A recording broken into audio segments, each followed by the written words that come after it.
Cinema St. Louis's The Lens is now the takeup.com, a place to gather after the film is over. I'm your host, Joshua Ray, and fear not, all your favorite episodes of The Lens featuring all your favorite guests are still here in your feed, just a little refocused. Stay subscribed to us here for future episodes, and you can follow along for new ones and more at the Takeup STL.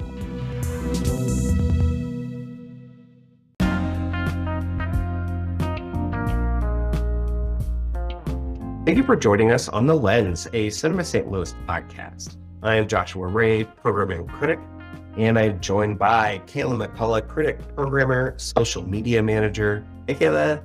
Hi.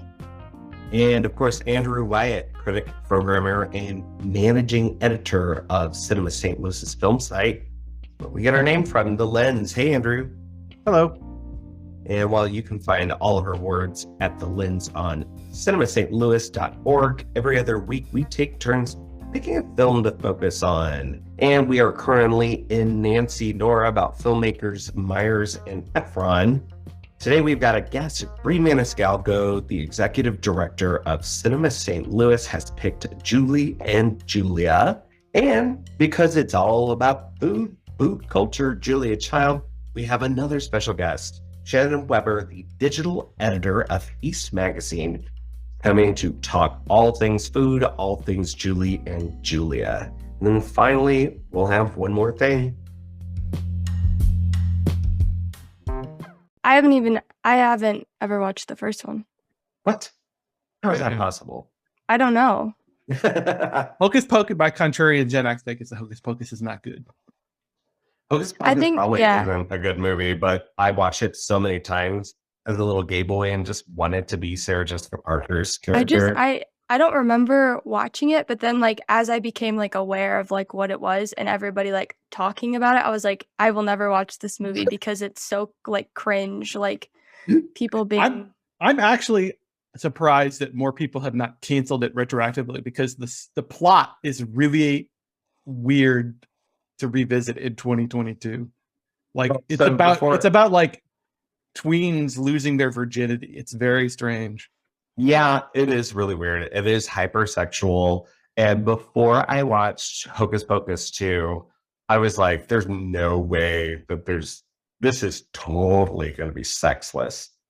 Mm-hmm. I was mostly right. There's a joke about a little kid learning what a virgin is, and then a spell working because someone's a virgin, but that is it. Yeah, Monster Squad did it first, sorry.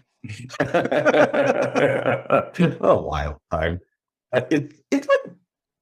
It's not great. What's great about it is Bette Midler's commitment to doing this again. She is going whole hog at this thing, and Kathy and Jimmy's having fun. Sarah Jessica Parker's kind of lost in it, and I think that gets to the first point is that was the horny dumb blonde. That was her thing, is that she was so decked up that's all she had in her mind. It was just evil with horniness, and here now all she gets to do is be dumb, and so it's kind of not very fun for her.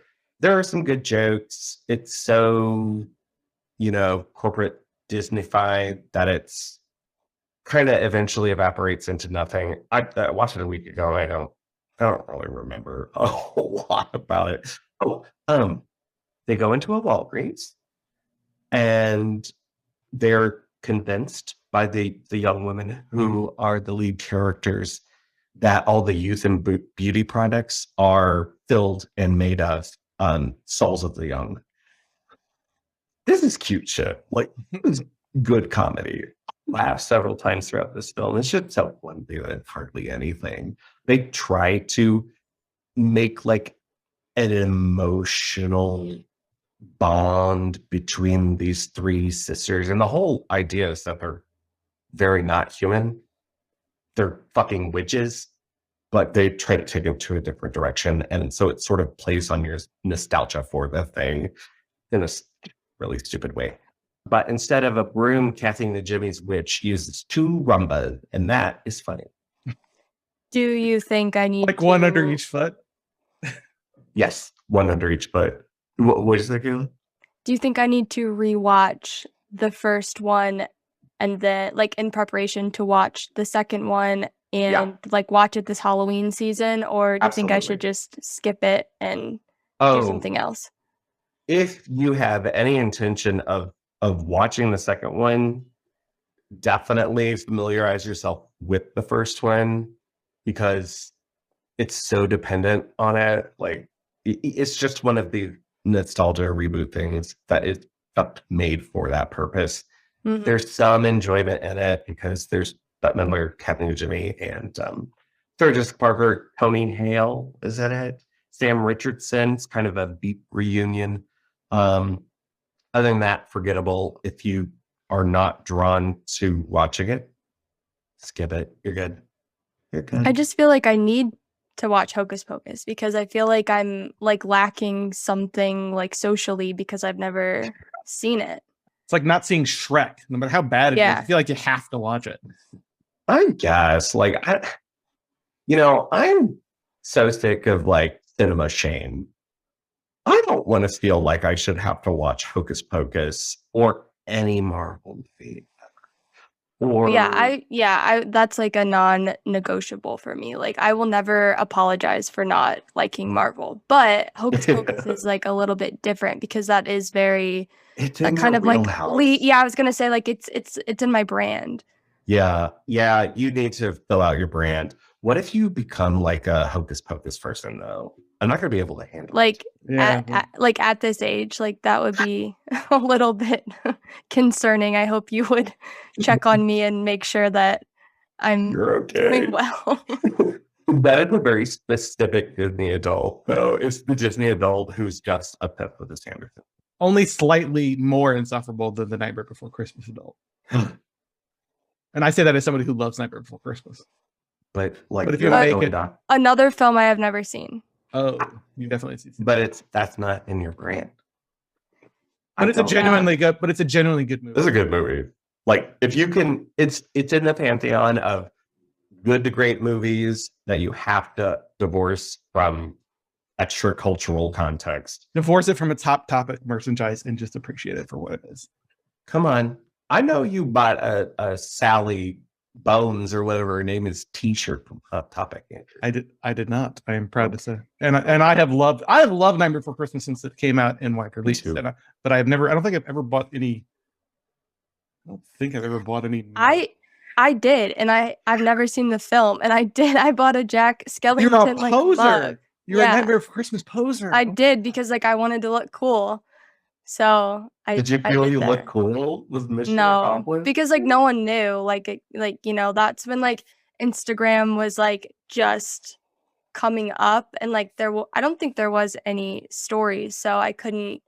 I think I just probably did like a picture of it with the Nashville filter or something. Oh my god, the Nashville filter. You really just took me back. Yeah. No, definitely see Nightmare Before Christmas. I would do that and not Hocus. No, that's your brand. All right. Kayla, what's your assignment? Andrew, was there anything better? Did you watch Do Revenge, which is also in Kayla's wheelhouse, and she has not seen it yet? Yeah, I saw a couple Netflix movies this week. New films that were just released, I believe, last weekend. The first was Do Revenge, which again does feel like a Kayla film. I was kind of interested in it just because I like Maya Hawke, and the whole sort of vibe I was getting from it looked kind of interesting.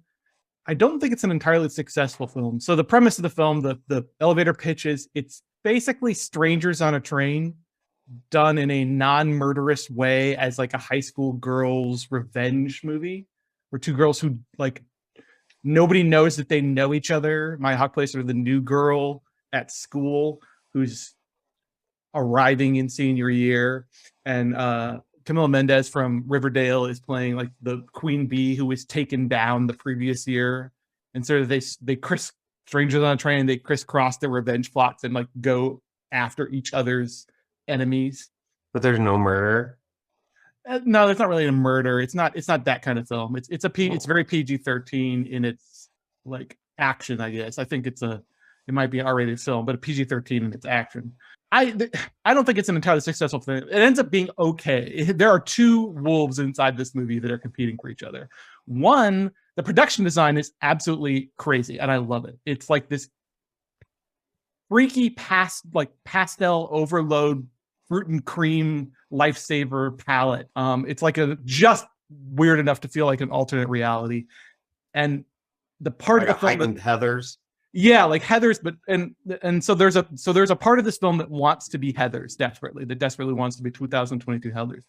And that's the part of the film works when it's going like just full camp, vicious girls like attacking each other and doing horrible stuff and saying the bitchiest, most poisonous stuff imaginable. I feel like it works. There's another film inside this movie that also works, which is actually a pretty like sincere deconstruction of the idea of revenge. It's basically a dig to graves revenge parable about like maybe structuring your whole life, your whole routine around hurting other people is bad for the soul, maybe, and we shouldn't be doing this. And maybe it's better to like let some things go. And it actually ends up being like a really serious, sincere treatment of those ideas. And also like kind of the idea of that we are often, we are all somebody, the thesis of the film, if I could present it, is that we are all somebody else's worst person in the world. Sometimes we don't even know that we are somebody's worst person in the world. So that's the problem, I think, with the film is that those two things, the sort of crazy over the top Gorgon battle movie that it wants to be over here, and the legitimately sincere deconstruction of revenge in a high school like social context, those things don't work together. So when it tries to put those two halves together, it just ends up being kind of okay. Like there's two good movies that have been turned into one okay movie. I do recommend it just because there's some cool stuff going on. If you like either of those two modes, I think it will still be satisfying, but it does feel like a compromise film in some way. I've been resisting it, but I don't know why. I guess I had in my head that it was just like another episode of Riverdale. No, it's its which own would thing. also be kind of fun. I think you'll like it because of the overtop production design and sort of bitchy side of it, coupled with just the novelty of like, okay, did you just call me a homosexual? No, and I had somebody who likes bitchy dialogue as well. No, but I think you'll like the idea of like sort of doing in the same way that sort of Clueless was doing Jane Austen through the lens of high school socialization. This is kind of doing Hitchcock through the lens of high school socialization. So I think that's interesting for a film buff, regardless. Yeah. So I pulled up the IMDb, not to take us too far off topic with it, and the first image of Maya Hawke. Let me tell you how dumb I am. One, knew she was Ethan Hawke's daughter because she's in The Last Movie Stars, the docuseries from HBO about Paul Newman and Joanne Woodward on Kayla's Brightwall Dark Room Feast on the films Paul directed Joanne in, and watched The Last Movie Stars. Then look at a picture of Maya Hawke and realize that she is Uma Thurman's daughter. Oh, you didn't know that? I had no idea. And I looked at it, I was like, oh, I didn't know Uma was in this. Oh, but you know who is in it? Sarah Michelle Gellar. She plays the headmistress at their swanky pastel-colored private school. So, oh my God, Sarah Michelle Gellar was my beard, but not really a beard. Do y'all know what that term means? Yes. Yes. Okay. Checking on my straight. The woman you claim to crush on, the pop figure culture you claim to crush on. But I kind of did really have a crush on her and Christina Ricci. And I think we all did. I think we all had a crush on Christina Ricci. Yeah, I think it was more aspirational than devotional. What was the other Netflix movie you saw? So the other film is a French film from Romain Gavra. Yeah, he made The World Is Yours, is the only other film I've seen before. But this is a film that had, I guess, it's been at some festivals this year and it's made some buzz, and Netflix picked it up and premiered it. I was really impressed with it. I loved it. It's short. It's only about a 90-minute film. So it has a premise that, Josh, I think you saw with me a few years ago, a film called Les Miserables from the French filmmaker Lage Lai. Yes. Unsuccessful film, I think we both felt. Yeah. So it has this premise that's somewhat similar to that. It takes place in a French sort of public council housing project where a riot has, or really not even a riot, really like an uprising, an anti-police uprising has started. This film kind of starts more in media res as the uprising has already begun. I feel like it's just I jokingly said it's like Les Miserables but good. But part of it is just that the filmmaker knows that he's making a movie. So instead of sort of getting bogged down in the cross-cutting law and order melodrama of the situation, he uses it as an occasion to just sort of frame it as this operatic, crazy tragedy where like it's a lot of long takes. The opening like 10 minutes of the movie are one sort of propulsive, jaw-dropping long take that starts with a guy throwing a Molotov cocktail at a police station and just follows what happened, the aftermath of that for like the next 10 minutes.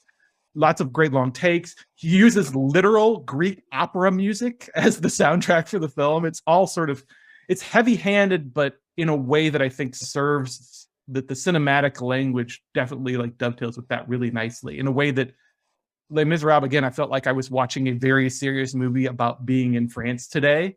And this, I feel like it is a very serious movie about being in France today, but you don't even remember that because you're just sort of swept away by the filmmaking of it, which is really exceptional. And again, like a Greek tragedy, it kind of goes to some implausible places narratively, but it doesn't matter. It's 90 minutes of breathless, just propulsive action, moral, like just a moral gray morass of people switching sides. Shakespeare would have loved this movie. It feels like a lesser Shakespeare play, like that was lost and somebody's now reimagining as like taking place at a French council estate. So, are you aware of Romain Gavras? Do you know anything about him? No, like I said, this is the only second film of his I've seen. You've actually seen a lot of his work. Oh, okay. If you would indulge me, he is a music video director. Oh, that's right. MIA Bad Girls, where they're side riding the cars in the desert. Jamie XS XX Gosh. No Church in the Wild, Jay-Z and Kanye. MIA too, right? Yep. I did Born Free, MIA, and Justice is Dressed. So he's like becoming a Mark Romanek, Jonathan Glazer. I won't say that he's, strong as Jonathan Glazer. I think probably the best of people, music video directors. Spike Jonze too, right? Spike Jonze, David Fincher ones too. Express Yourself, Madonna. He is also the son of Costa Gavras, the director of Missing, a few other films. Dude known for making political thrillers. Yeah, European political. Look at you, man, with the biographical details. I didn't even know. So I'm just watching the film. He's a nepo baby. He's a nepo baby. Yeah. He's a nepo baby who got involved in the music scene. He's like, Dad, I want to become a DJ. And his version of DJ is making music videos. And then Netflix gave him money. Well, take that as a recommendation then, that like me not knowing anything about his history, like that he came to this through a famous family, that the film really impressed me. Like I said, I kept thinking of, this is the movie I wish Les Miserables had been, like a real movie that like doesn't lose sight of how ridiculous it is, and just really impressive sound, really impressive some like crazy phantasmagorical visuals, using almost entirely natural lighting, like so that the day-night cycle, the way that the sun goes down and then the whole project gets sort of swamped in this haze and then it comes back up again, the clouds of tear gas and everything. It works really well. Yeah, he's an incredible visualist. His first film, The World Is Yours, that you had mentioned, is like kind of so-so, but has all of that in it too.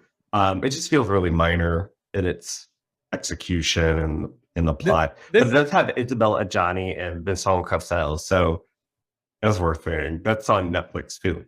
This I think is definitely a step up to another level of filmmaking. I didn't personally, I'm not a French, I don't know, have an encyclopedic knowledge of French actors. I didn't recognize anybody in the cast, which I think is the benefit as a viewer, is that you kind of have to believe that all these people who are who they are. So again, I like it. So both Do Revenge and Athena are on Netflix right now. Very cool. Well, let's go a little bit further in the past and another past. and talk about Julie and Julia. It's the third film in our Nancy Nora series, and we have a special guest. It is the pick of Bree Maniscalco, the executive director of Cinema St. Louis. I could write a blog. I have thoughts. Write a blog about cooking. I'm not a real cook like Julia Child. Julia Child wasn't always Julia Child. Why don't I go to cooking school? Bonjour! The Julie/Julia Project. I cook my way through Julia Child's cookbook. 365 days, 524 recipes. I am risking my well-being for a deranged assignment. Is it crazy? This is our Yes. third in this series, Nancy Nora. And this is our second and final Nora Ephron, which also happens to be her final film. I have thoughts about it being her final film, too. I'm sure Kayla is a huge Nora academic. You sure do, too. But we have a guest. Her name is Bree Maniscalco. She is the executive director of what I like to call on the podcast the mothership of Cinema St. Louis. Hi, Bree. Hello.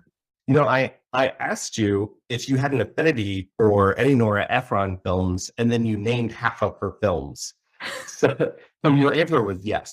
But It's funny because when you first asked that, I thought, no, ew, I don't. And then I realized, oh, wow, I Yeah. actually do. Yeah, so that's something we've talked about is Nora Ephron not really being regarded as, like, not being in auteur status. But when you look at her body of work and include her writing, you see an auteur, really, than a person who has preoccupations, has a shared aesthetic across the body. But why did you end up picking Julie and Julia other than trying to make me hungry? Well, yes, this movie definitely makes you hungry. For me, I think the reason this film stands out to me the most, I mean, I love so many of her films, which I realized once I put pen to paper, but it's one of those where you can connect with it in different times of your life. So when it first came out, it was at a time when I had just moved to St. Louis and was looking for my way to fit in and what that way would be. So I kind of felt like the Julie in it. And now that I'm older, you know, I'm in a new phase of my career and trying to look for another new way to fit in. So it was very interesting rewatching it from that perspective versus the me from back then that was in the 500 square foot apartment that felt very much like Julie's home. Yeah. So it's and of course the acting, you know, I have some comments about Amy Adams in this, but the acting for Meryl Streep and Stanley Tucci, Jane Lynch, I mean the cast is great. You just hit like all of my main points about this. Kayla, what about you? What's your relationship with this one? You've written about this one, a sort of short capsule in a Nora Ephron compendium on the Lens. Yeah, so this is not my favorite Nora film, but I don't think anybody else could have made it except for Nora. So I will say, like, again, it's not like the first one I would choose to watch, like if I were rewatching, but I still believe, you know, it holds merit for what it is. Because you're a Nora head or an Ephronite. Yeah, I like the second one better. You like that one either? Where does it rank for you? I guess, like, in terms of, like, contemporary Nora, it's, like, a lot, like, higher. Like, maybe, okay, so I've always said, like, When Harry Met Sally is, like, my all-time favorite. Second would be You've Got Mail, then Sleepless in Seattle, and then probably somewhere in between there. So I would say maybe, like, it's for sure in, like, yeah, in the middle. After this rewatch, it's my number 2.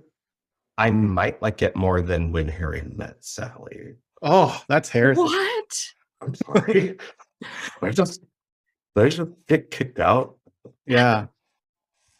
Okay, well, Andrew, seems like you disagree. What's your relationship with both Julie and Julia? I had never seen it before, actually. Even though I'm a Oh, huge no. Amy Adams fan, it's one of her films I had never seen before. So this was my first experience with it. I watched it about a week ago, first time. Yeah, I don't feel like it's necessarily above Nora's more like classical rom-coms, as we mentioned before, sort of the holy trinity of Harry Met Sally, You've Got Mail, and Sleepless in Seattle. But I do think that it's doing a lot of interesting things, particularly structurally, and particularly the way that it talks about food and conflates food. Interestingly, and Nora, you mentioned Nora as a writer, the way that Nora sort of dovetails the way we think about food philosophically, and in particular the transmission of food information through cookbooks, the same way that writers generally talk about the transmission of ideas through the written word, and this kind of connection over time and space. It feels like a movie made by a writer specifically, not just somebody who loves food and loves Julia Child, but specifically made by somebody who's keyed into the power of writing. Yeah, I mean, We can talk about that more, yeah. a writer is going to write the lines, "I'm becoming a writer." No, you are a writer. You know what I mean? Yeah, I've seen this movie 3 times. I saw it when it came out, and so I guess it should kind of lay out what it is if anyone hasn't seen it. Really popular film. Meryl Streep got an Oscar nomination for it. I think it even a bit better than just one nom for Meryl mugging as Julia. But yes, we'll get into it. But I mean, I think I pretty much agreed with what the consensus was at the time, is that the Julia Child stuff was stronger than the Julie Powell stuff. That the Julie Powell section, like Amy Adams, is kind of annoying. Very much so. Okay, 13 years later, I'm the Amy Adams character. I was watching this and the entire thing clicked for me about, and I think the key was I had forgotten that this is like a post 9/11 film and a post World War II film. So it takes it's personal, it's political, and finds these 2 women who find themselves without place, without function, and situates them at a time of reconstruction. And how do you reconstruct? How do you become the thing you want to be? How do you figure out what that is? I think it's actually really prescient about the work that pretty much all of us do, and in being in the arts and wanting to achieve something and not knowing how to do it, but then getting a bright idea and then doing it, but then the fight along the way, the psychological fight of facing your own demons. A lot of people, I have, not to ramble on, I Rotten Tomatoes below. And that is the general consensus. It's that it's light, it's affectionate, also insufferable, that it's only pleasurable. I just don't, I think it's so smart about these 2 women and the study and contrast that it is between them. So, okay, the plot. Julie Powell is a down on her luck writer. She's written half a novel, is not published. She is working a government job processing insurance claims, or helping with insurance claims from the Twin Towers. She wants to be a writer, and she's married to a great husband, number 2 in the world husband, because number 1 in the world husband is married to Julia Child. But they move, and she decides, I'm going to start a blog in 2002, and go through every one of the recipes in Mastering the Art of French Cooking. The other half of the film, and they're on dual tracks, is Julia Child and her struggle to write Mastering the Art of French Cooking. There's a lot packed in. There's a lot of details in that. So, Bree, you said you have thoughts on Amy Adams. Let's I go. do. So I love Amy Adams. Love, love, love her. Adore her in almost everything she does. And so when this first came out and they revealed who was going to play Julia Child, I'm also a huge Julia Child fan. Watched the show, reruns on PBS when I was a kid, when I was a teenager in college. I always dreamt that I could someday cook like her. I still can't. So there's that. But I think that this, kind of goes to that, what I said earlier, where depending on where you are in your life, you see these different positions within the film. But I also think that Efron does a great job with showing you two sides of who we all can be. We can be this classy, matured kind of person that can let the tough stuff hit you and you feel it, but you let it roll off your shoulders. And then you can be the person that is narcissistic, only thinking about herself, annoys you when she's giggling about eating an egg for the first time. I mean, really? And then, has a meltdown on the kitchen floor when she's kicking her leg like she's a 5-year-old throwing a tantrum in the grocery store that doesn't get a treat. And yes, this comes from personal experience. But so I think like we all have had that happen, whether we were in our 20s and throwing those tantrums or we're in our 40s and throwing those tantrums. It's something that I think Efron does a great job casting the actresses and the actors in this film. And I think as annoying and frustrating and just infuriating as Julie Powell is in this film, I think Amy Adams nailed it. I also think that it was quite a shift for her at the time with the work she had done. Just to give a little sidebar, when I was rewatching this, my 5.5-year-old was like, "Mommy, is that Giselle from Enchanted?" Because she doesn't look at all like Giselle. And it's true. Like, you have the 1950s France, and you feel like you're teleported in time and space you almost feel like you were there. And then with Julie Powell, you're like, oh, I don't want to be there. It's forced. It's like contrived. It's all centered around her. And it's these awkward dinner parties that she throws for herself. Whereas, on the opposite end, when Meryl Streep character, Julia Child, throws a similar dinner party, it's beautiful and classy and elegant and emotional in all the right ways. So it's interesting. I think, when I was reading what people think about this film, there are those people that really hate Amy Adams in it and really love Meryl Streep in it. But I think that's why Efron did a great job. That's the purpose, with it. right? Yeah, you feel it. This is not a biopic of either person. Okay, but let me be the contrarian here and say that I actually liked Julie's segments. I don't know her. I never read her blog. I never read her book, so I have no idea if this is this representative of an actual person or is this performance plus screenwriting. I don't know, but I do feel like it's a well-drawn character. Like it feels like I am watching somebody who has anxiety issues, who has self-loathing issues, who is inherently a people pleaser and is using food and sort of the comfort for her that comes from cooking. We get a taste of that background where she talks about how important this cookbook and cooking in general was to her early life, to her childhood. So we get a taste for like why cooking. Like there's another stupider version of the screenplay where we just sort of said, I'll be a cook. And that's it. Like that's the beginning. It's just something that pops into her head.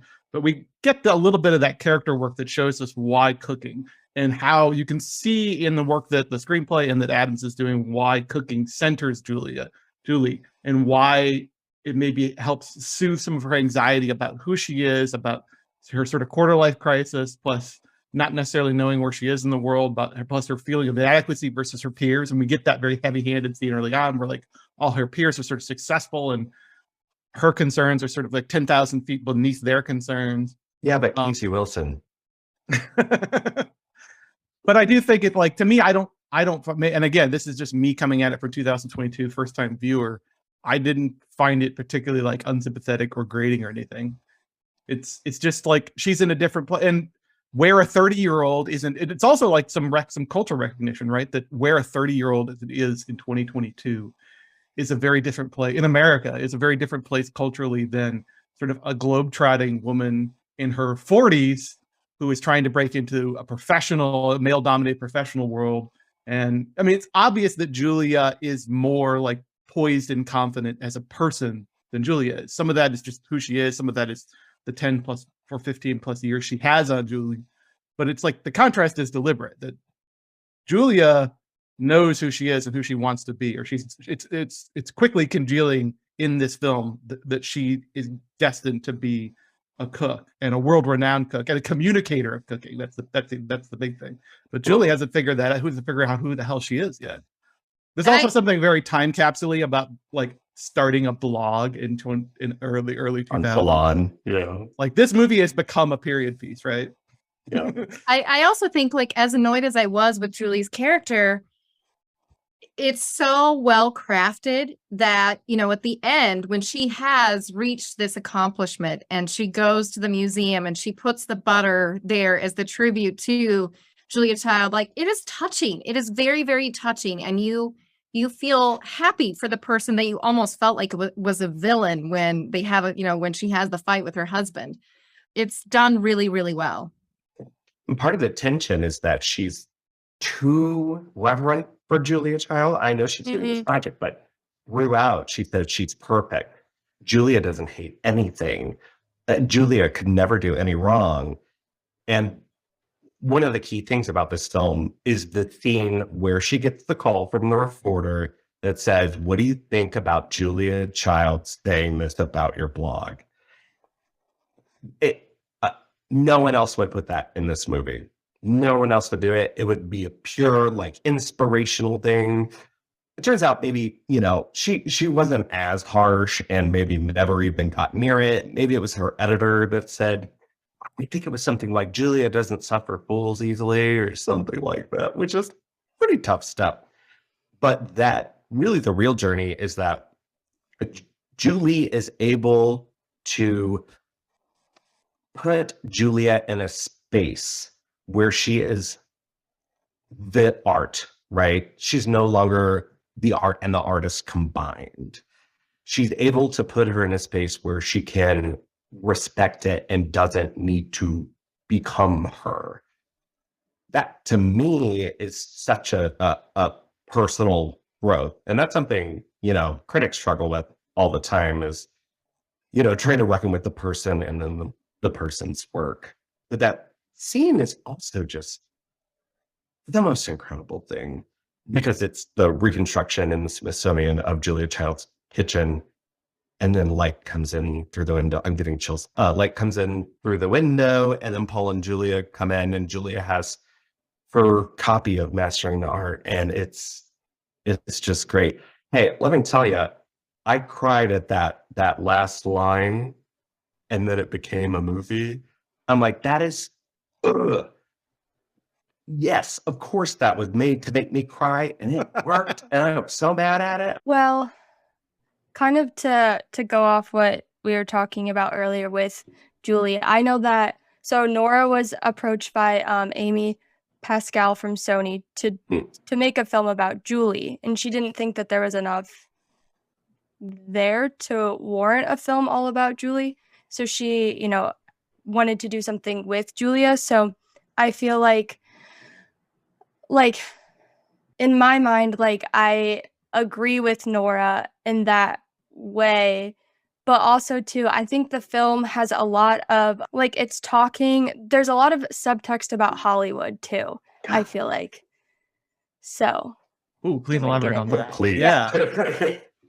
I think that, so I feel like it's, the film is also about like making your own path instead of like following someone else's, which to me, that's kind of like, I think Nora was commenting on like where Hollywood was headed, like, with remakes and with sequels and things like that.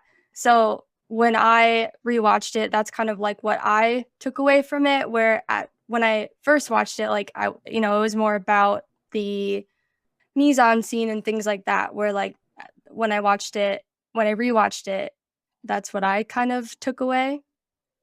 It does feel really autobiographical in that. And you can see like how Bree was saying, it's about like two different stages. And I think that the reason that both characters are so sharply written is Nora Ephron is in that.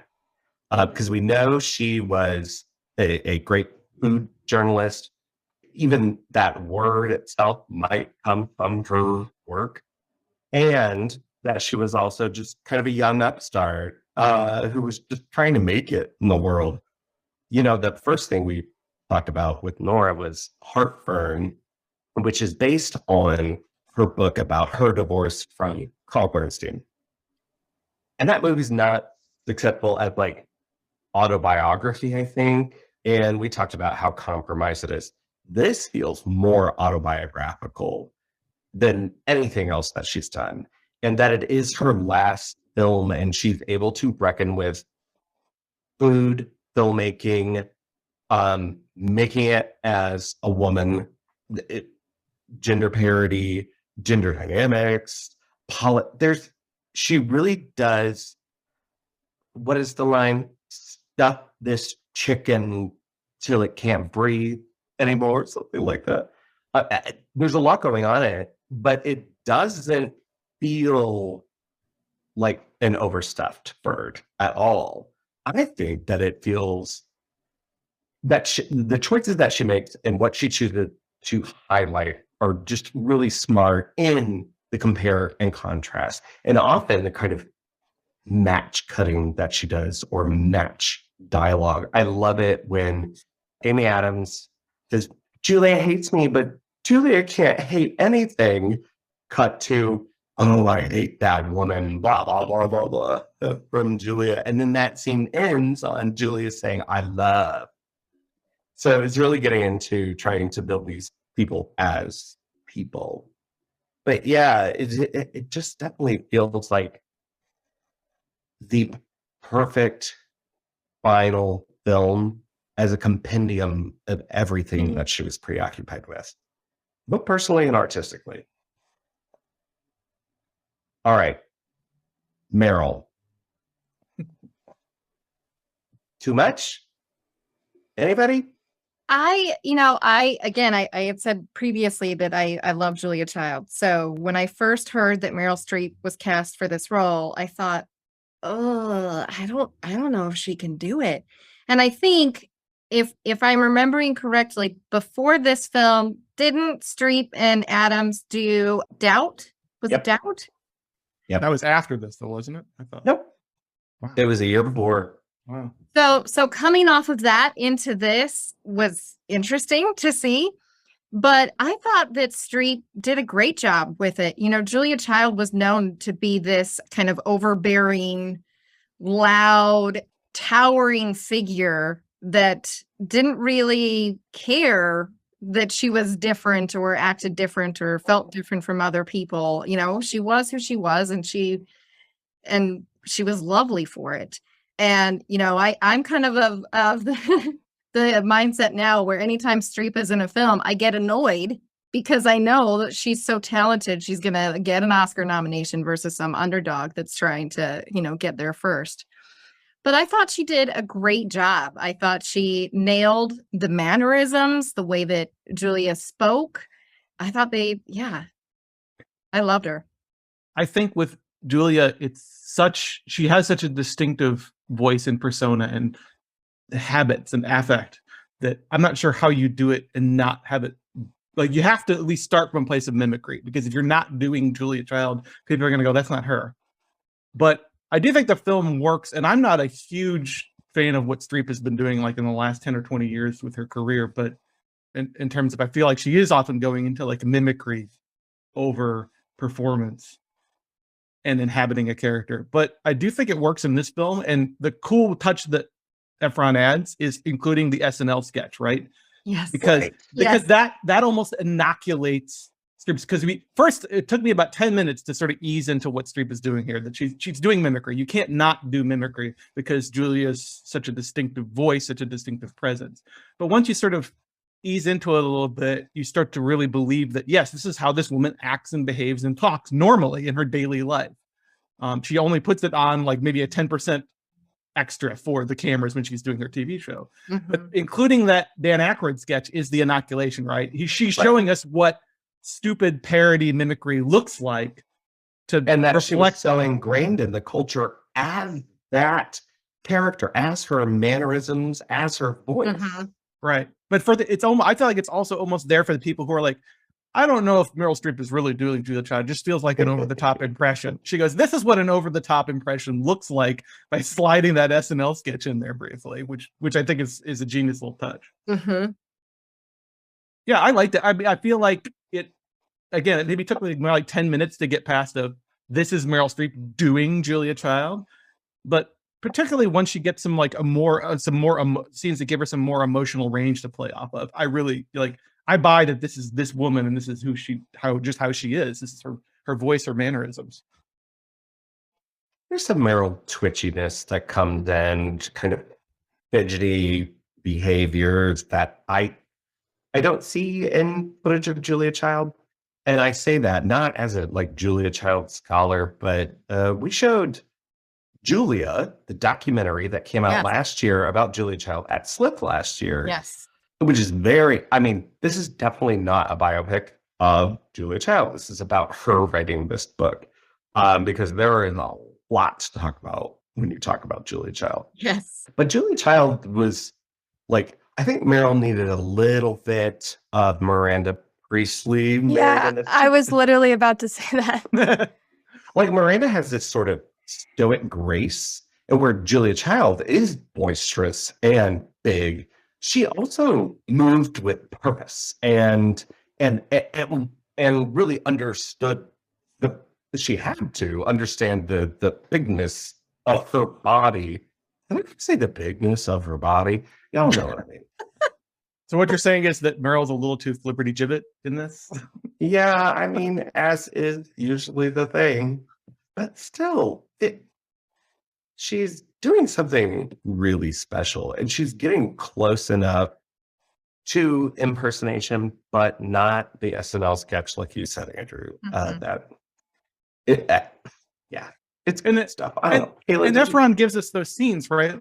That gives us some emotional beats so it isn't just constant the persona we've seen on TV. She gives us when her sister gets engaged, and there's no it's a nice touch because there's no exposition. We just see she's happy, but it immediately sets her into tears, and her husband is there, and we know why. We can infer it. We don't need to have it we don't need to have exposition explaining why her sister getting married and having children is bothersome. It's there. And seeing Julia Child sobbing with mingled joy and grief is not something we're used to seeing, and that helps a lot, I think, to make the character work as a character again and not as a caricature. That is the beautiful note that she strikes when she's trying so hard to say that she's happy and just can't control it. And it just, within a few seconds, speaks about a lifetime of this relationship that they have, and something that goes unspoken in that film, explicitly at least. What about this overhead shot at the wedding where Julia's sister's getting married to her short king, and we got to talk about Stanley Tucci too. And the two couples are dancing, and the sisters just reach out and touch each other in a moment of acknowledgement. It's like, I'm so happy you're happy, and I'm so happy you're also happy. It's so beautiful. It's so beautiful. It's so funny. It's something where when I watched it, I think when it first came out, I was focused more on the cooking aspect and the parallel lives, not so much the relationships that they had that made them who they were or made them strive to be something, as in the case with Julie. She had those awful friends that she was trying to compare herself to, but also one up. And it felt with Julia, it was just so beautiful, the relationships that she was forging with new women in France, but then also to see that touching moment with her sister. It really stuck with me a lot more this time than when I saw it the first time. It's only half a second moment. too. It is. And it's they embrace their arms, and then the two husbands shake hands, and that moment says so much about those relationships. Mhm. It's really sweet. Stanley Tucci, are you listening? Do you want to be my husband, but only as Paul Child?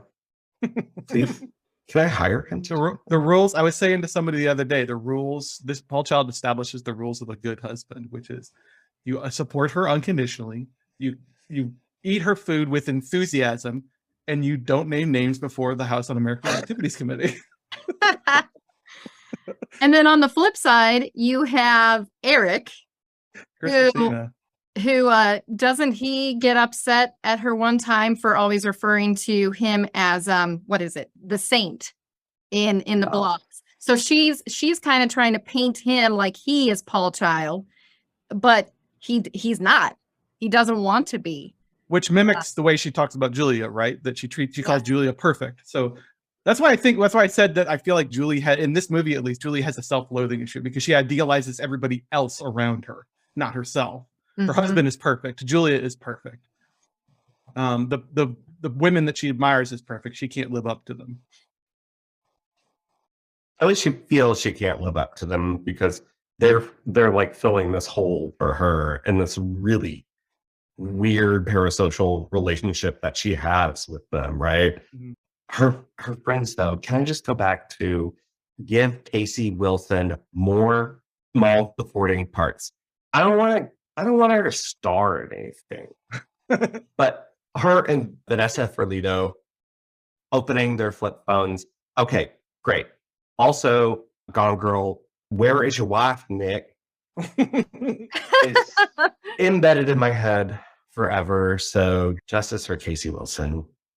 I want to add, maybe you guys remember, I don't really remember like the cultural context. Was this the beginning of the Tucci songs in the sense that was this the first film role where he was sort of held up as this like comforting, sexy, masculine paradigm, and that sort of dovetailed into his later roles and his later public persona? Do you know what the first one was? Which one?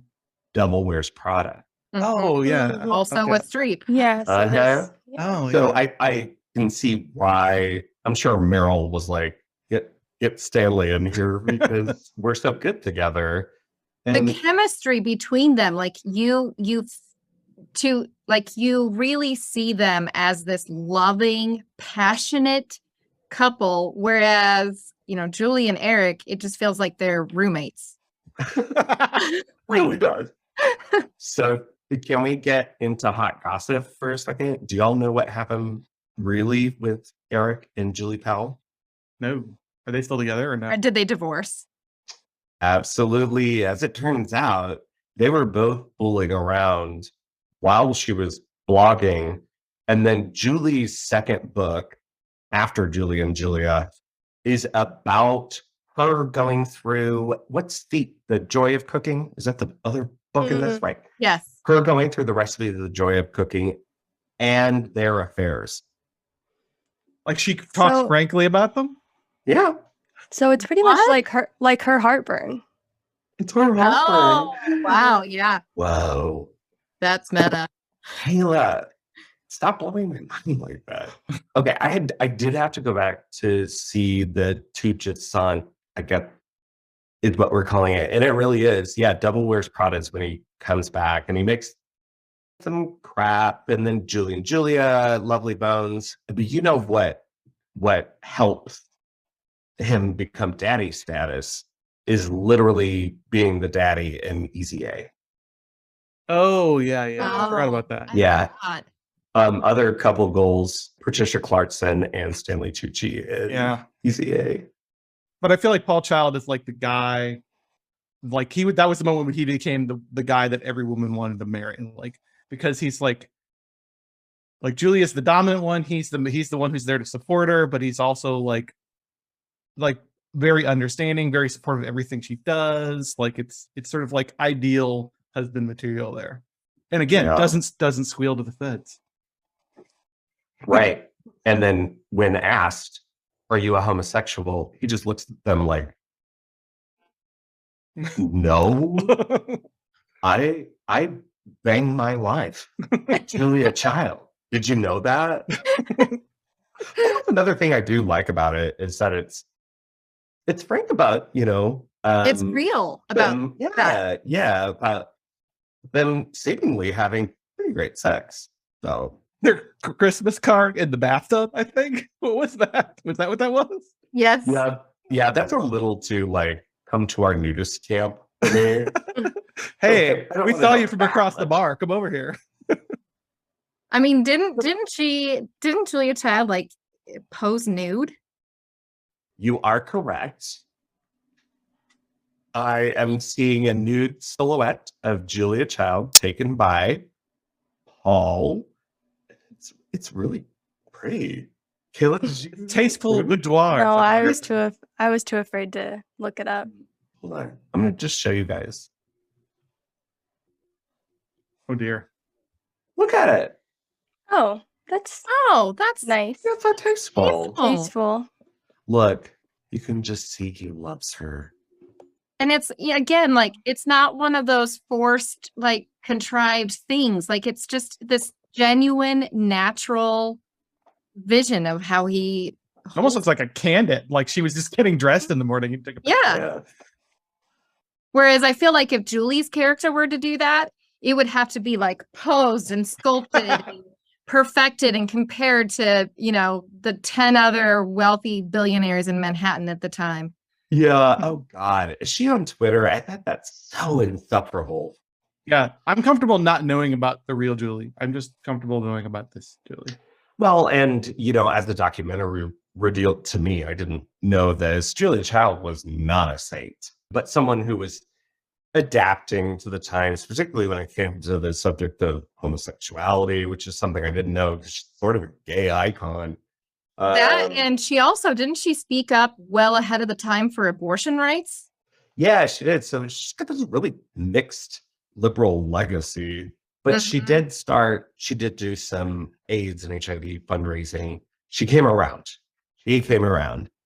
Mary Lynn Rice-Cobb, good best friend performance, as she usually does. And I love that scene where Amy Adams is going on about her and Eric and their troubles. And then she's like, wait, I'm always talking about myself. What's with you? Oh, I broke up with my boyfriend. Oh my God. And then brings it back to herself. It's also interesting, like if you look at Ephron's other films, the friendships that the characters have are I don't know how to like they just seem stronger. Yeah. Mhm. And so I They almost ring wonder, true too. And they go through like trials of fire as well. yeah. So I almost wonder with this one, again, with it being her last film, is it kind of her look back at what her friendships used to be like and the value she thought she took from them versus the ones she developed later in life and the difference in those. The other thing that I love is, when they're looking at the books after the Turning 30 article comes out in the New York Times or New York Magazine, I forget which it is. And they're looking through the books, which made me think of like, You've Got Mail and, all those other things. But the friend is like, you only looked fat in your face. I know. I'm like, It's like, here's the one real friend that Julie has. And she's kind of like in the shadows and just says a few great things here and there. yeah. That's the other thing I wanted to talk about is Julie's reaction to her newfound fame is really interesting. And I think we see it all the time with people who go viral. I mean, that's what happened with her. It's like this initial case study of virality on the internet. And her immediate narcissistic reaction to all of it, particularly when they're like going to bed because she didn't right for the day, and she had called into work because her beef bourguignon bourguignon recipe failed. And she's like, my readers are going to be so let down. And And Eric says they will survive. yeah, they're going to be okay. Like when you finish all this, they're going to be okay. They don't need you. And it's such a wake up call that she does not answer. And it's so interesting because, like, you know, you kind of see where the self-loathing stems from in the phone call that she has with her mother. Oh, her mom. Mhm. Oh God. And Played by her- Mary Kay Place. yes, such a recognizable voice. And then also she left like a comment on the blog, right? So the mom is always reminding her of her failures and how she doesn't add up and won't accomplish anything. She assumes that isn't just failures. Her mother assumes that she's going to like drop it, that she's going to peter out. Like Yeah. everything else you've ever done. Yeah. Oh God. And Okay, it's like, are you still doing that cute little blog thing you do when it's consuming her life? Her mom has just no sense for what it means to her. I have to say my mother was beyond supportive and everything, right?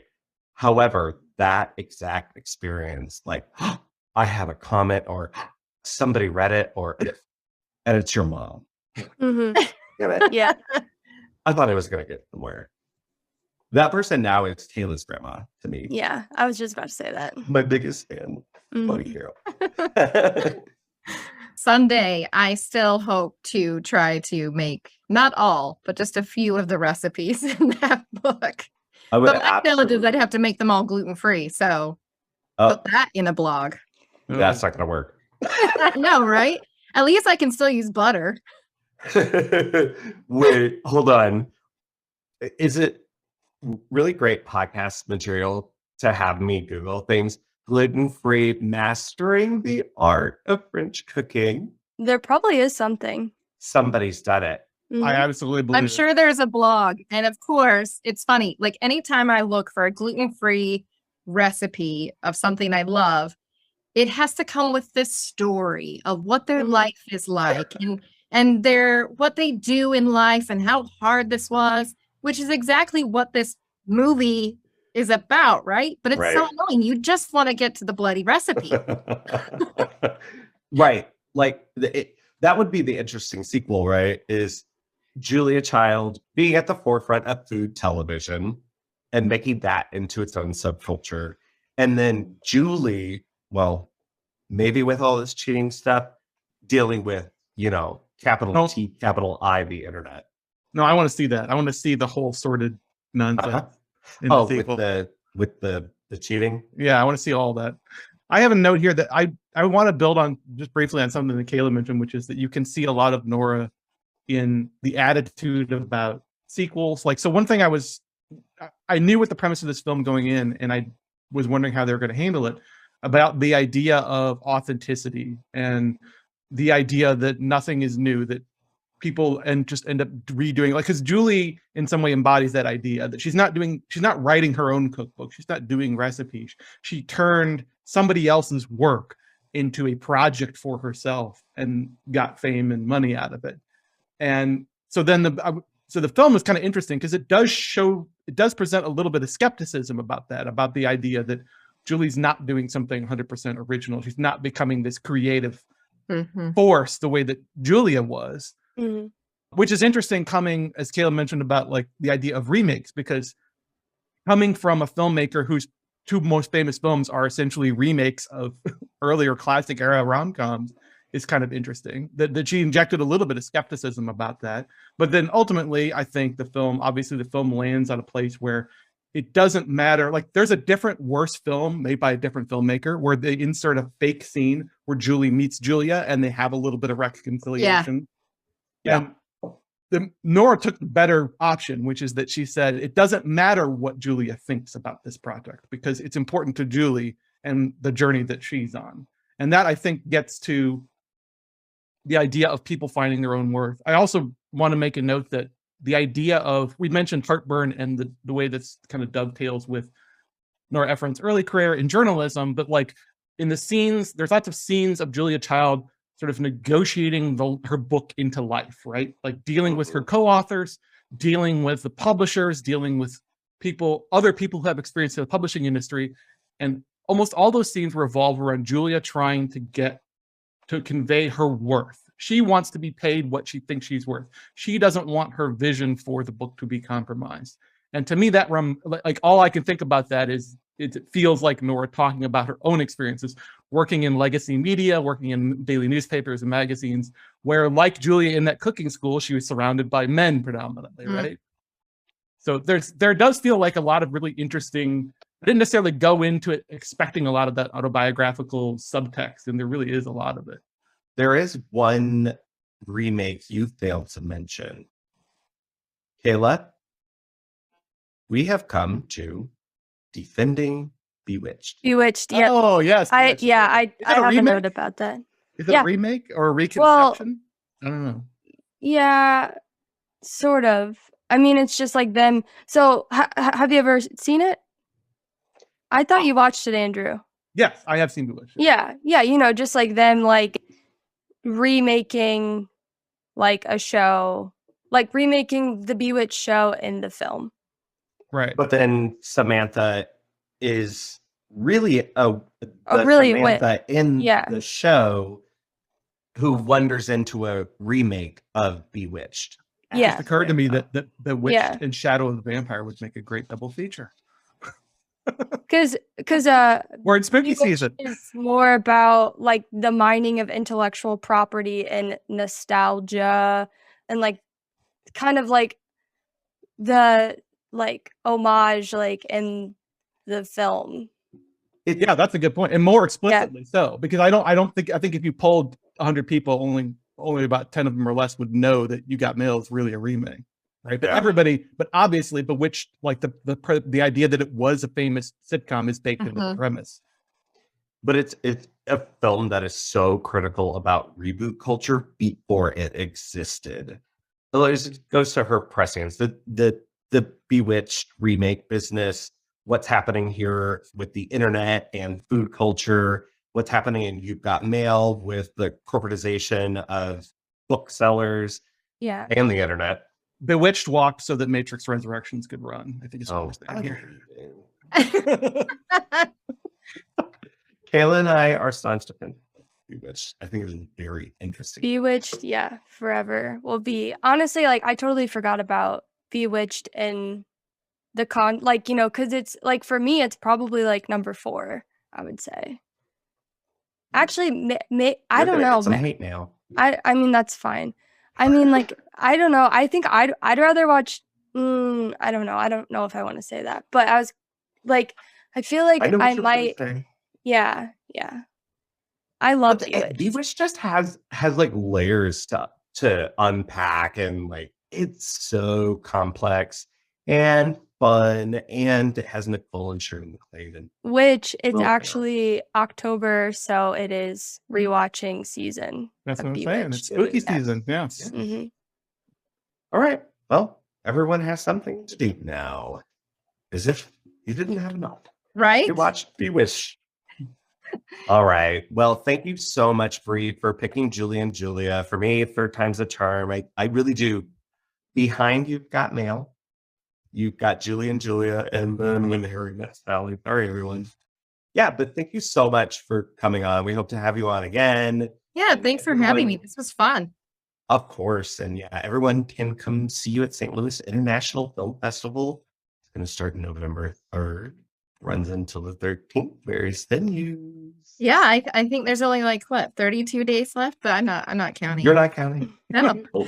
None of us are counting. No. All right. Nope.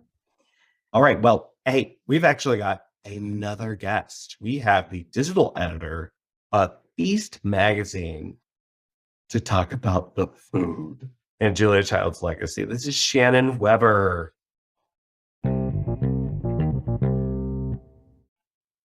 All right, we've come to the rules of the game. This is not a game, but a definitely rule.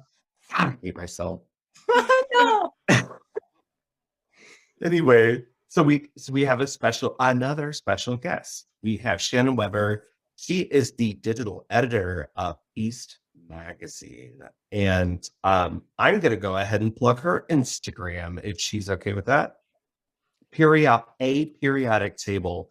If you want to look at the most delicious food, I'm often mad scrolling through your stories because I can't. Yeah. It's hangry. That's you get hangry.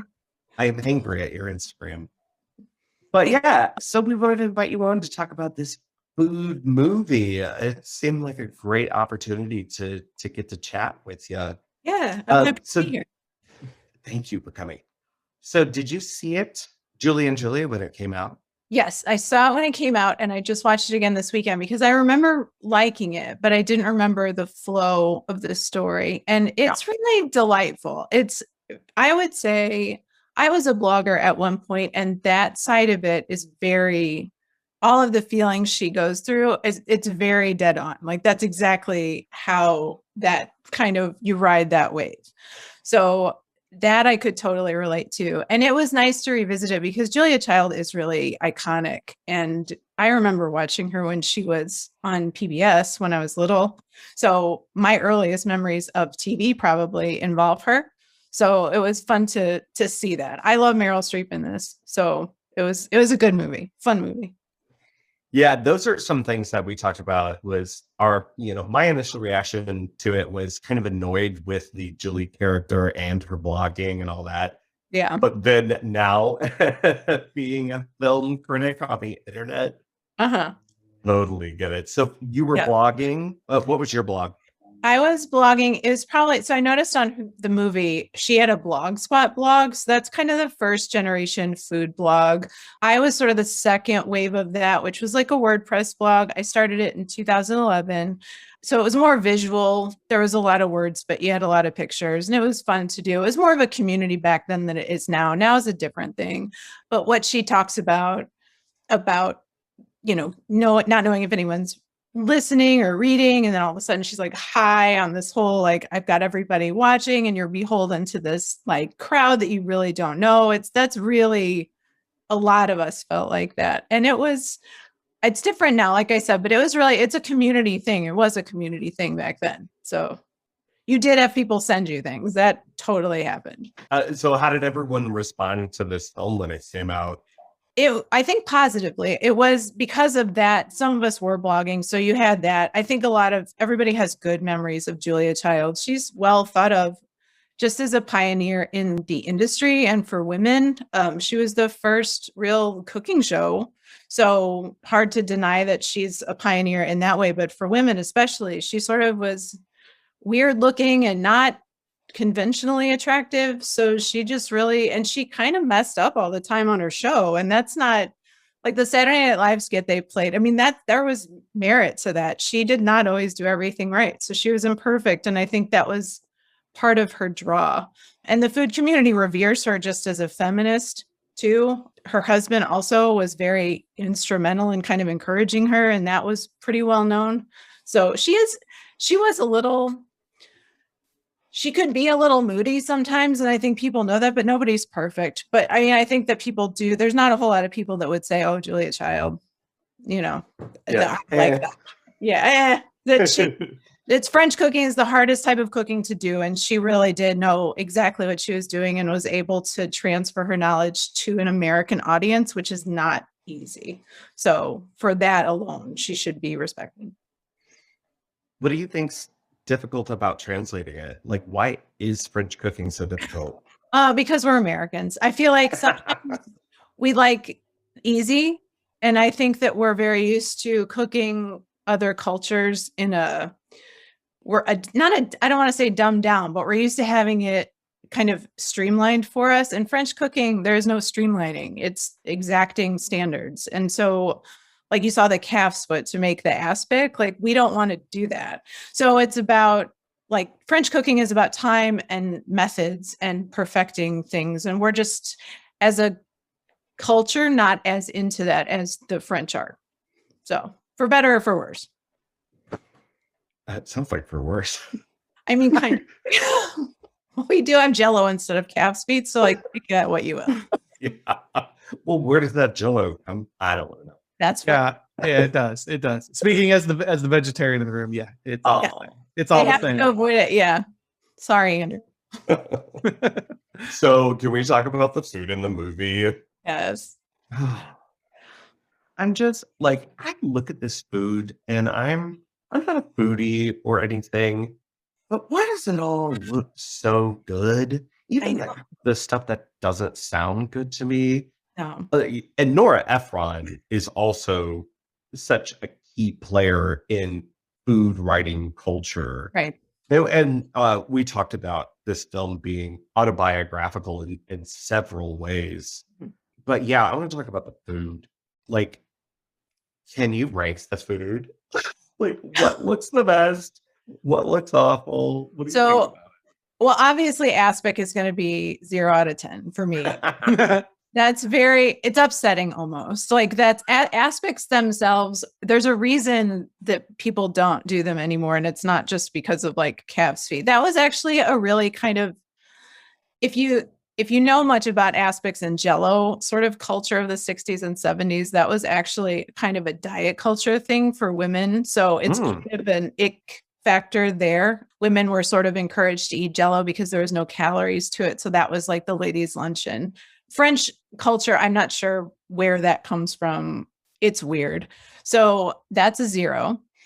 Beef bourguignon or boeuf bourguignon is delicious. It's what you would think of as like a rich beef and wine stew. I mean, you would love it. It's wonderful. It's rich and big, and you sop it up with bread, and it's wonderful. So like that's going to be the best dish I think I saw in there. Even her failed attempt at it, I wanted to put my face in it. Yeah, that's the part of the movie. I'm like, did it really not work out? I would probably have still. It looked good. Just a little sizzled. I don't know how long it had really been in there. So, yeah.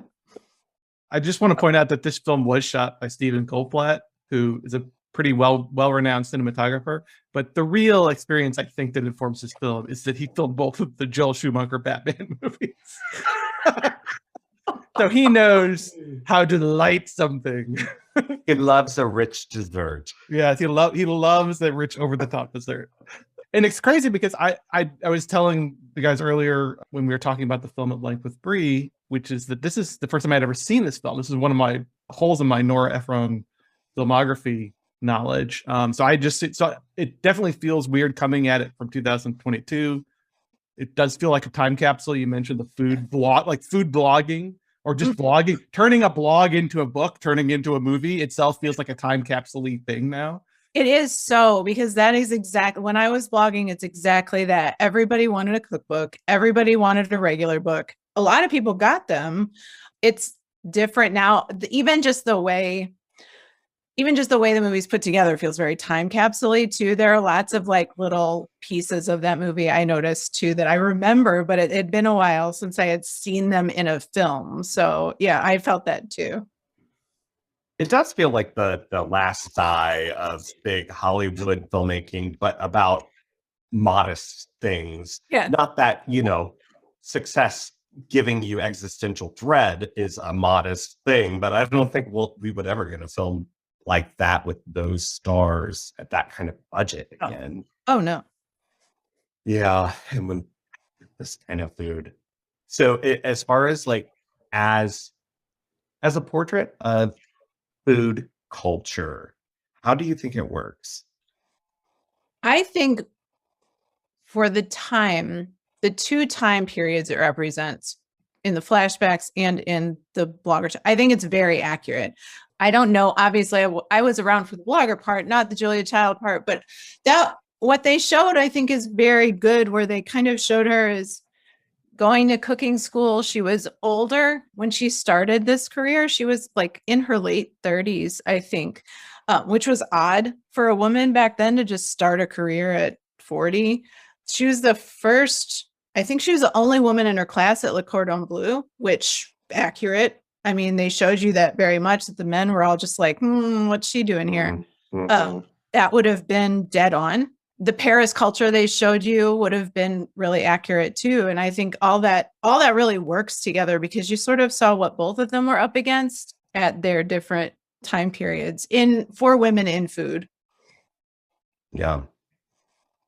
So Says something about Julia's personality. And again, this is how the film presents it. I don't know what's being sort of what the film is alighting off screen, but I think it's really telling that Julia views it as like, what's the impetus for this? She goes looking for the French cookbook in English and she can't find it. Like that's the origin almost of it. And he says, well, darn it, I'm going to go to school. And she goes to school and she gets this very prestigious French culinary degree. And what is the first thing she starts thinking about? How can I make this? How can I convey this knowledge? How can I transmit this knowledge out of this rarefied world, male-dominated world, and move it into a wider audience? Which I think speaks a lot about like her character, right? Yeah. Like that we know what kind of person it is, because her first thought was, how can I give this thing that I've paid for and sort of gone through this rigorous training for, and give it to the world? How can I give it back and make it more accessible and easier to digest and get it into English? Dang it. Right. Yeah. Well, they refer to her as like, oh, you can teach now. And that's sort of what she did in a way. She taught America how to cook in this way. And that really, at the time, the cookbooks here were bad. I mean, they were just bad. They had, it was just a bunch of sort of very basic, very bad riffs on international culture. There was just nothing good about it. Definitely no French cooking. There was just not a lot out there. And so to be able to do that and still run up against so many obstacles trying to do that at the time was very difficult. I mean, I like the scene where she talks to Irma Rombauer, who's from here, about how hard it was for her to get her cookbook published. It just wasn't an easy road for women in general or anybody to get good information out there at the time. Yeah, my friends and I had a mid-century cooking party once. Oh, I think my favorite thing that I had was a bologna cake. oh yeah. Just layers of bologna and cream cheese. There's some amazing recipe. I've got vintage cookbooks here and they're stunning. I've got a couple as well. There's me some wild too. stuff in there. It's bad.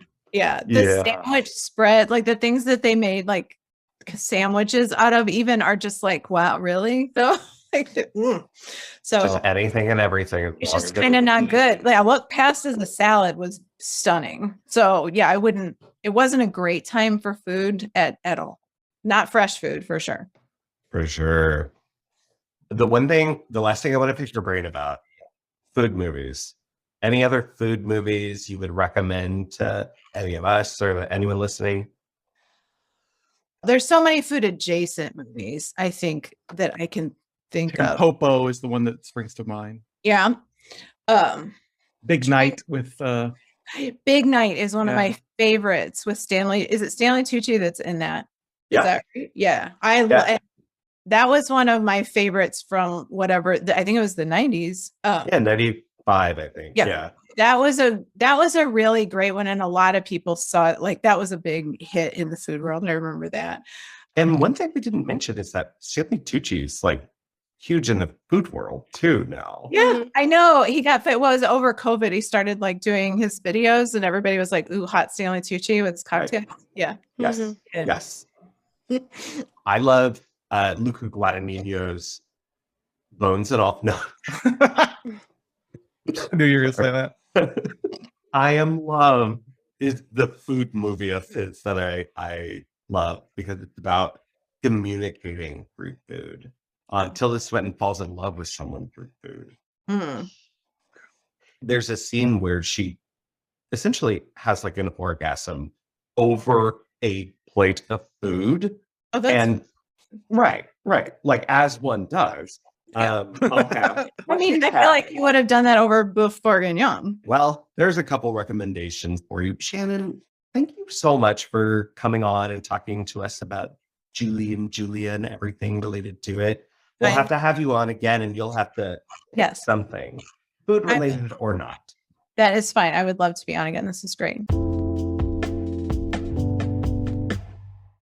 Before we go, we've got one more thing, something we've been consuming over the past couple of weeks since our last episode.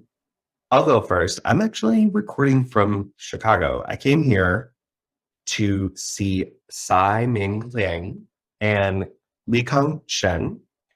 So in 2020, Tsai was going to do a for the United States. He hadn't been in the States for a very long time, if ever. And then, of course, the pandemic really threw a wrench into those plans. But finally, they have decided to start the tour. Their first stop was in Chicago. So around Chicago, there have been several events. They've screened Days, Goodbye Dragon Inn. Days, a film I think you both didn't have in your top of whatever year that was. Last year, maybe? Yeah. So that is the director and star of Days. And many films, some we've talked about this on this podcast before, they've come. And on Friday night, I saw 2 films in the Walker series. That is where Lee plays a monk who is very slowly walking through things. That sounds So these very exciting. Yeah. Yeah, so these are durational films, as they're called. This science that, right at the head of the slow cinema movement. And it has been so revealing to sit in the front row of 2 different events and watch him be just the most effervescent, smart philosopher who's also very pragmatic about his own work.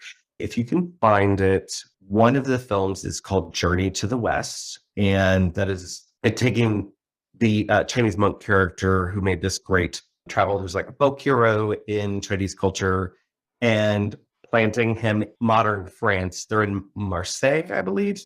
And the co-star is the great French actor Denis Lebon, who is also known for doing some incredible body work. It's not for everyone. It is literally someone walking very slowly, but it has the most, just some of these images, I just can't believe that you would. When the edit happens to another shot, you feel so disruptive because he came out and said, I want these films to put people in a meditative state. And that's exactly what they do. Is this film available anywhere right now? Can you watch it on a movie, or is it have a disc? Some of the Walker films are available on movie right now. Are y'all ready for this? Okay. You can rent Cy Ming Liang's Journey to the West on Redbox for $2.99. All right. Go Redbox. Yeah, really, really getting it together, Redbox. But yes, you've got to be in the right state of mind and prepare yourself. It is just under an hour. But people who watch Days on our recommendation should follow up and go Journey to the West too. I am Joshua Ray. You can see me ranking all these Cy Ming Liang films on Letterboxd, Instagram, Twitter at Crispy Retinas. Taylor, what's one more thing for you? So I'm still rewatching Southern Charm. If I'm you finally don't keep this bit up, I'm Yeah, gonna be so upset. I'm going to. Okay. I'm going to. Okay, so I am up to date, or I just finished the season 6 reunion and I'm into season 7, but I'm also currently watching the current season, which is season 8. So I'm doing that together. So I'm sure by the time the 2 reunion specials come out, which one will be this Thursday and then the following Thursday. So by then, I'm sure I'll be up to date with everything. So for sure that. And then I have been starting, since we're in October, I'm watching, or I would like to watch some spooky Halloween movies for the season. So I did Cannibal Holocaust. I Call the Devil. No, like Hubie Halloween. Like that's what I watched last night. So Right. So why haven't you stayed open focus yet? I don't know. Okay. Something wrong with me, I guess. That's your job. Yeah.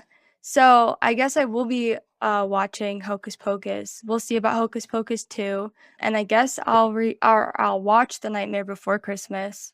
So hopefully by the next time I can report on those 3, maybe 2. That'll be your 3 more things. Yeah, and if you want to hold me accountable, you can find me on Letterboxd, which is just my name. And yeah. I've been watching the new Disney Plus Star Wars series Andor, which Not that a Star Wars series needs my stamp of approval to get a bajillion people watching it, but I do think it represents the sort of thing I've been waiting for since the Disney acquisition of Star Wars, that I feel I've been sort of mixed on all the Star Wars stuff that has come out since Disney acquired them. And this is the first. So spoiler alert, Rogue One is up until now. Rogue One was sort of my favorite of the post-Disney things that have come out. By default?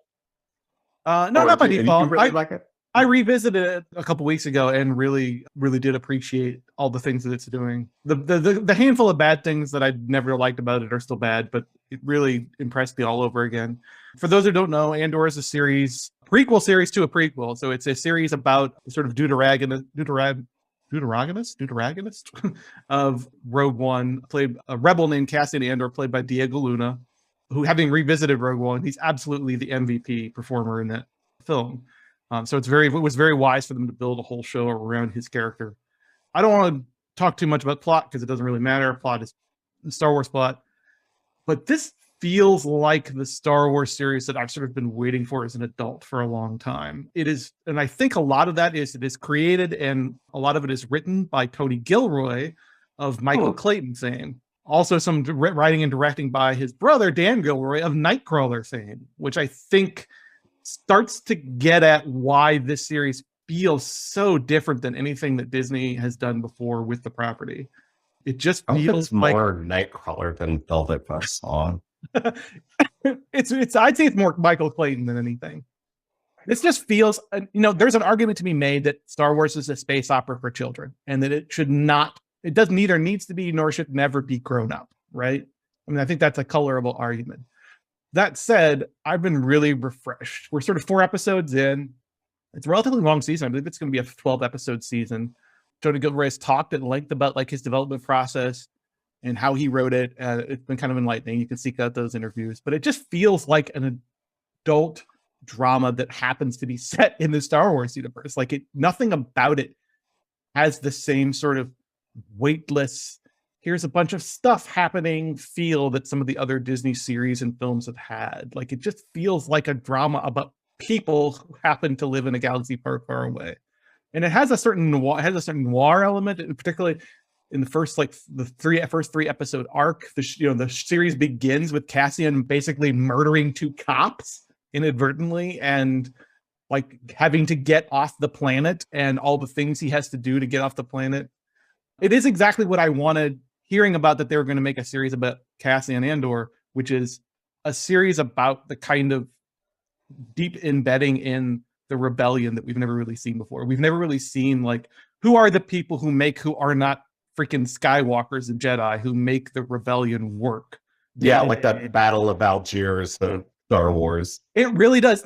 And I will say, like, I've been impressed with how political it is. Like, there's a lot of stuff about the flashback sequences to Andor's use are not subtitled. They are like he and the other people who are native to his planet, all the language, whatever made up language they're using to represent his people, the Kenari on this jungle planet. It's all unsubtitled, so you have to kind of deduce what's going on yourself.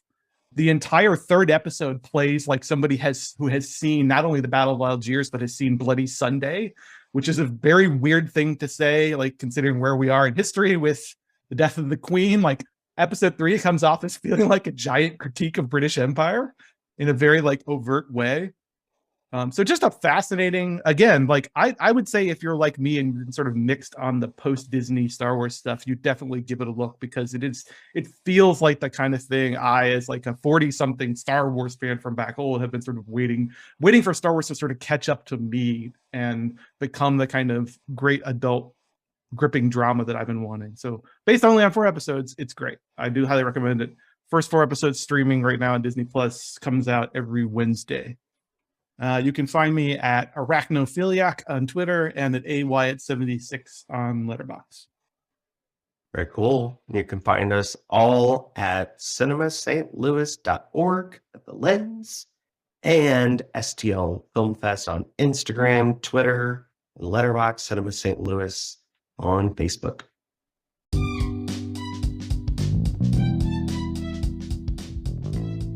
All right, so we're on to our final episode in Nancy, Nora. Kayla, what'd you pick?